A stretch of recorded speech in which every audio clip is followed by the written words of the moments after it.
پاکستان کے موجودہ مسائل کے بے شمار وجوہات ہیں. ان وجوہات میں سے ایک بنیادی وجہ یہ ہے کہ پاکستان کی عوام ہیروئزم یا ہیرو ورشپ میں بلیو رکھتی ہیں. پاکستان کے عوام کا یہ مائنڈ سیٹ بن چکا ہے کہ ایک نہ ایک دن پاکستان میں کوئی ایسا مسیحا آئے گا جو آتے ہی پاکستان کے تمام مسائل ایک ساتھ حل کر دے گا.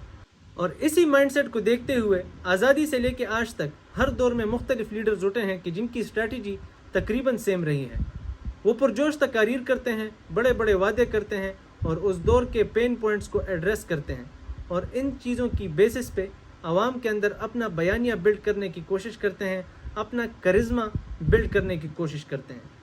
جب ان کی پاپولیرٹی اور ان کا کرزما، ان کا بیانیہ ایک خاص لیول تک پہنچتا ہے تو اس کے بعد وہ سیکنڈ فیز میں معاشرے کے بڑے بڑے جاگیردار اور بڑے بڑے سرمایہ داروں کے ساتھ ہاتھ ملاتے ہیں کہ جو ان کی پولیٹیکل کمپین کو سپانسر کرتے ہیں. اس کے بعد وہ پولیٹیکل انجینئرنگ کی بیسس پہ اور اسٹیبلشمنٹ کا سہارا لینے کی بیسس پہ اقتدار کی کرسی تک پہنچ جاتے ہیں. اور اقتدار تک پہنچنے کے بعد بجائے اس کے کہ وہ قوم کے ساتھ کیے ہوئے وعدوں کو پورا کریں، اپنے قوم کی مستقبل کو بہتر بنانے کی کوشش کریں، وہ ان تمام تر سٹیک ہولڈرز کو سرو کرنے میں لگ جاتے ہیں کہ جن کی بیسس پہ وہ اقتدار تک پہنچ چکے ہوتے ہیں. اور جب اگلا الیکشن قریب آنے لگتا ہے تو ایسے ڈیولپمنٹ پروجیکٹس کا افتتاح کرتے ہیں کہ جو ڈائریکٹلی یا انڈائریکٹلی ان کو یا ان کے سٹیک ہولڈرز کو، ان کے سپورٹرز کو، ان کے قریبی دوستوں کو، رشتہ داروں کو فائدہ پہنچا رہے ہوتے ہیں.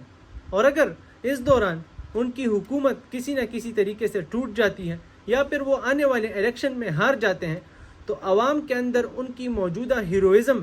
یا ان کی کرزما کو وہ استعمال کرتے ہوئے اس بات کا شور مچانا شروع کر دیتے ہیں کہ ان کے خلاف سازش ہوئی. اور اس سازش کی پروپیگنڈے کو تقویت پہنچانے کے لیے وہ لیڈر کسی بھی حد تک جا سکتا ہے.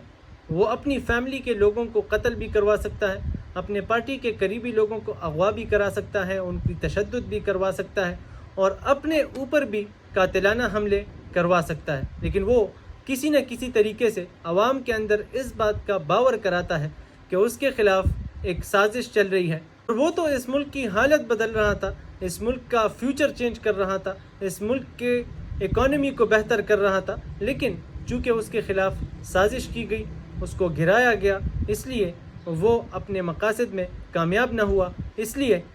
قوم سے وہ اپیل کرتا ہے کہ وہ اس کی پشت پہ آ کے کھڑے ہو جائیں. عوام چونکہ اس لیڈر کی کرزما کا شکار ہوتی ہے، اس لیڈر کو اپنا مسیحا مانتی ہے، اس لیڈر کو اپنا نیشنل ہیرو مانتی ہے اور یہ سمجھتی ہے کہ یہ لیڈر ان کی قوم کا آخری امید ہے. اس لیے عوام ان تمام تر مسائل کو بھول جاتے ہیں کہ جن مسائل کی وجہ ہی وہ لیڈر خود ہوتا ہے، کہ جن مسائل کی وجہ ہی اس لیڈر کے غلط فیصلے ہوتے ہیں اور وہ نکل کے اپنے ملک کے ایسٹس کو نقصان پہنچاتے ہیں، اپنے ہم وطنوں کے گھروں کو، گاڑیوں کو اور حتیٰ کہ ان کی جانوں کو بھی نقصان پہنچانے میں لگ جاتی ہیں. اگر ہم اپنے ملک کی تاریخ اٹھا کے دیکھیں تو ہمیں یہ معلوم ہوتا ہے کہ یہ پروسیس بارہا ریپیٹ ہوتا چلا رہا ہے اور پچھلے چند دنوں میں